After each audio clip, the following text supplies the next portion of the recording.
All right, everyone, welcome back once again to this Beefcast production in association with IVDYogiTime.com. This is IVDYogiTime.com tournament number 28, all leagues, all divisions. This is a double masters team kill scenario. Joining me is going to be Muatauran, aka Brandon. How's it going? It's going well. I am definitely happy it's PvT. This is my favorite matchup to play and watch. So definitely excited for this. Yeah, it's going to be fun. We are here on Antigua Shipyard. Let's get right into it. In the top left-hand corner, the blue Protoss wishing his teammate good luck, about 100 times. He is FGElitelegance. Yeah, actually, he messed up there in that GLGL. It's double L after the first G. Yeah, that's actually bad luck. So that's kind of irrelevant, though, as his opponent is going to be the red Terran in the top right corner of Antigua Shipyard. He is Elite Legend, excuse me.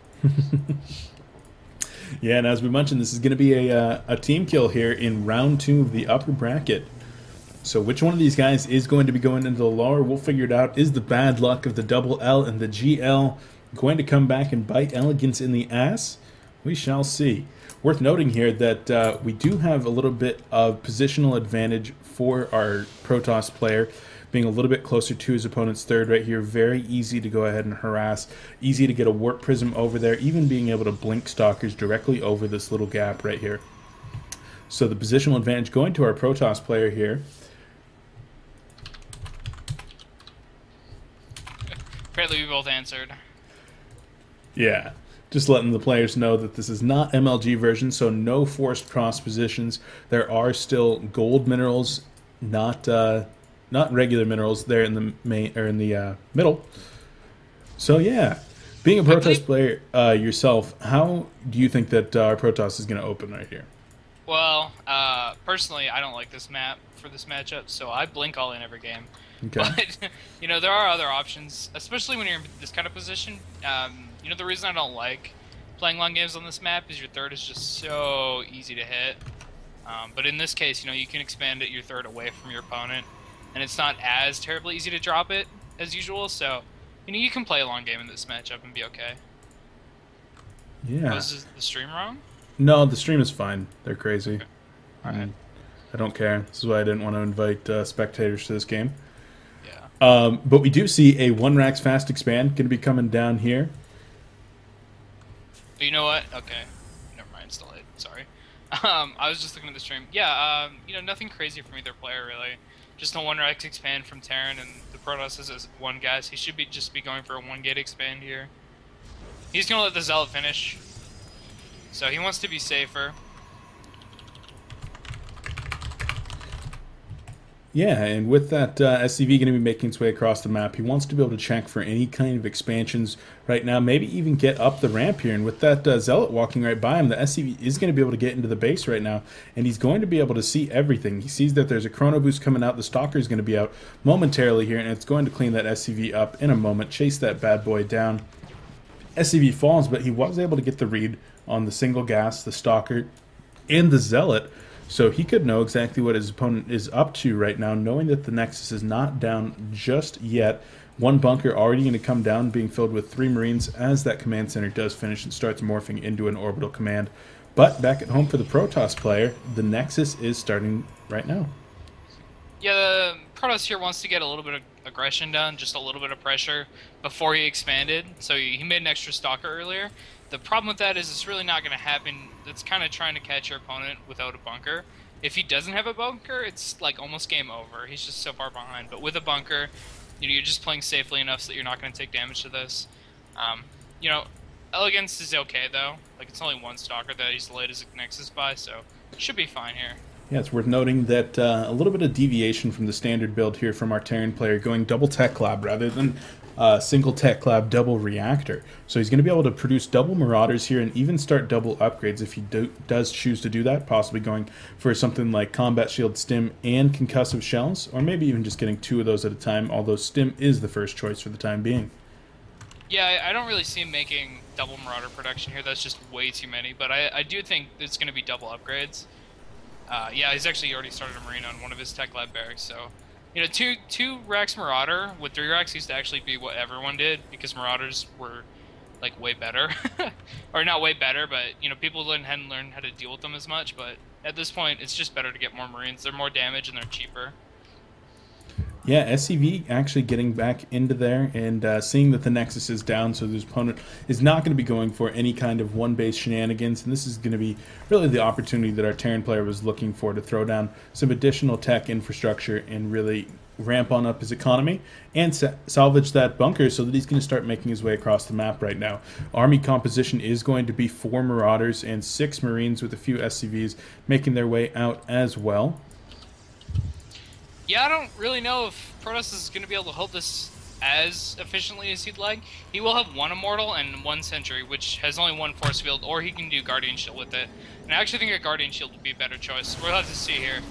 Yeah, the Immortal is actually going to be providing a lot of damage against those Marauders right there, and as the Guardian Shield and 1 Force Field do go up, that is going to be perfectly fine to stop that. 1 Observer already out across the map, going to be checking for reinforcements there, and even seeing that the factory is going down. Doesn't quite see that engineering page just yet, but as that Observer does start to make its way up, it's going to get a little bit more scouting information, but a second Observer will be making its way across the map to join its brethren, and Immortal's really not being produced here. 1 Immortal was produced, but we'll see if he continues to make any more, or if he's going to be transitioning into Colossi tech. Yeah, I like the only making 1 Immortal. They're really useful if your opponent is going to be super aggressive, but he sees that, you know, it's not really that many barracks with his observers, so making only 1, he's still safe, as long as he keeps producing off his gateways. He's also only gone for 1 Forge, which is getting more standard. Generally, a lot of Pro Statuses still do the double Forge build, just because, you know, having that super quick 3-3 just gives you a huge advantage, and, you know, it just doesn't look like he wants to do that. He's going to go for Twilight Tech instead of Colossi as well, so I'm thinking Templar. Yeah, he definitely could be going into that, maybe even looking to upgrade some Blink or Charge, but before that, he does have a large Bio Ball going to be coming in right here. The Observer does spot it, but 9 Marauders and 14 Marines. 1 Marine going to be stimming up there as stim is completed. 1 Guardian Shield going to get popped right there, leaving only energy for 2 Force Fields left, but the Terran player, seeing the enemy right there, is going to be content with retreating. As the Twilight Council does finish, though, we'll see what kind of tech options our Protoss player does go for.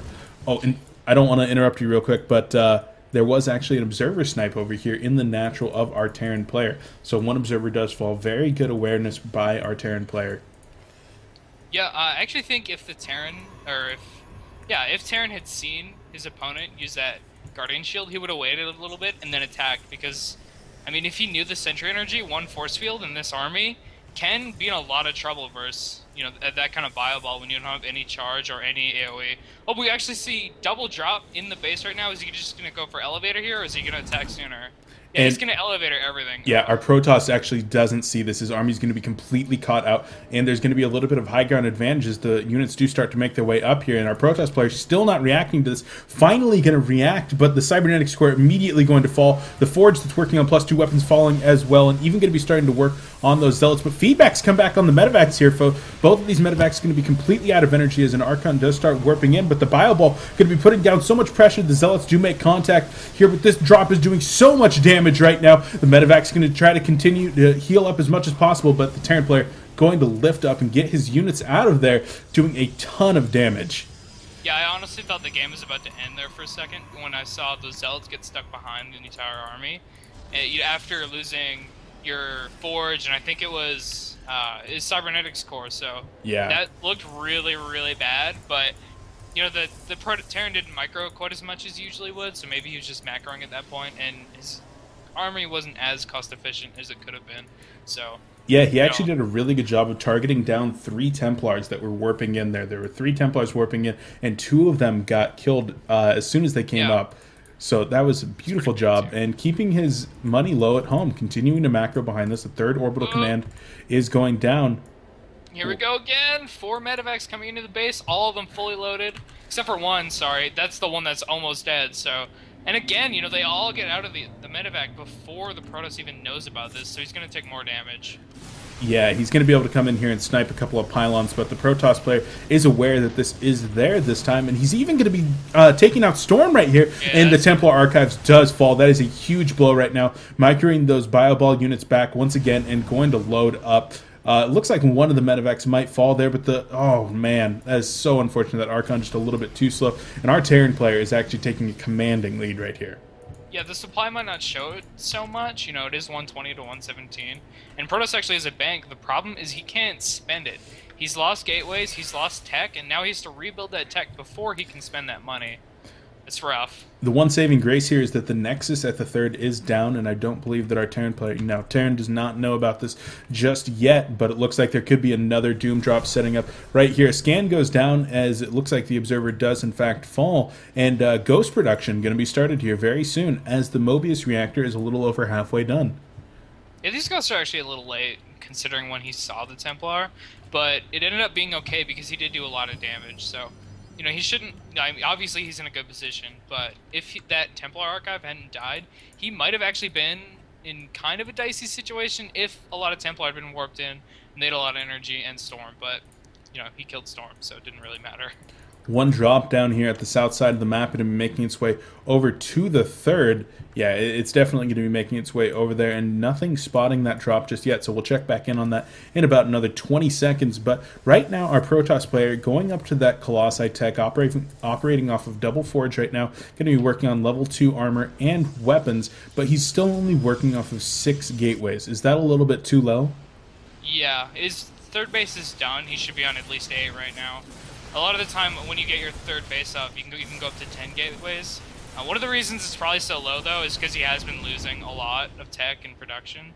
So you have to spend even more money, you know, on units. Yeah, than money. You usually would. Money doesn't really seem to be his problem right now. That's I think true. he might be a little bit taxed with his APM. Might not just have the concentration to get those buildings back up at this point. And the Ghosts now on the map. No personal cloaking research just yet, but the Ghosts out in front looking to land down some EMPs. Will they be able to get the EMPs down on that sentry? There are no High Templar in this composition as Storm did get sniped. And right now the Terran player actually looking like he might just want to go for a snipe over here onto this Nexus. The Terran army bunching up a little bit right here, and the Protoss pulling his probes off of the line, trying to hide them. A scan goes down, and even an EMP comes in, gets the beautiful EMP down onto the Immortal and the Sentry, but the Terran Bioball easily able to take that Nexus out. Yeah, obviously that third went down for free, but it was actually a good choice to let it die, as double Colossus production was on the way, and he's got 2 more queued up after this. So if he just goes, when he has 4 Colossi with range and his 1 Templar, to feedback, I guess, he might actually do a lot of damage. It really depends on if he can get some gateways up in time. Like, I don't know, I guess he's going to rebuild his third.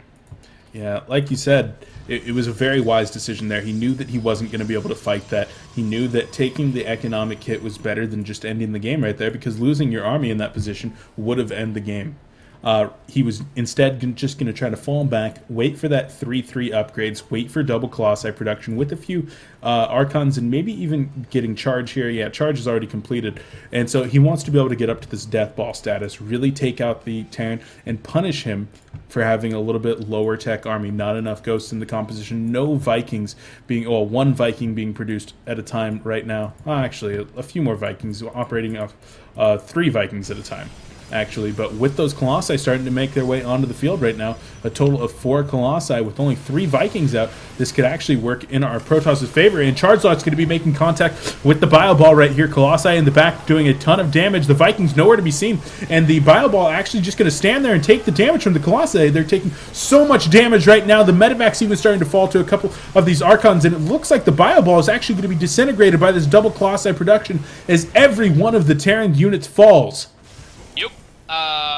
I don't even know what happened there. Like, I think it was just bad control, and then Terran didn't realize it was double Colossus production. So when he saw 2 Colossi, he's like, okay, this fight could be okay for me. And then right as it started, 2 more Colossi showed up, and they're kind of good. Yeah, Colossi, +2/+2 with no Vikings in the air, kind of good units. Yeah, you need Vikings. You need them so much. Or, I mean, I guess you could try dropping on them with a medevac to snipe them or something crazy like that, but, I mean, unless you have such an overwhelming force or a ginormous concave, you have to have Vikings. Yep, certainly. So, that is game number 1 in this best of 1 series here. It looks like our Terran player going to be dropping into the lower bracket during that team kill. I've been your casting host, Beef. With me, Brandon. We've been casting for IVDYogiTime.com. Make sure to head on over there for all of the IVD's tournaments. 3 tournaments a week, all skill levels. Today is all divisions. Tomorrow there's even a 2v2 tournament going on. Each one of these tournaments does have a prize pool that is provided by ad revenue on that site. If you could head over there and click on 1 ad per tournament at IVDYogiTime.com, that is all that we ask of you to keep these prizes coming for these tournaments. Thank you for watching, though, and we will catch you in our next game.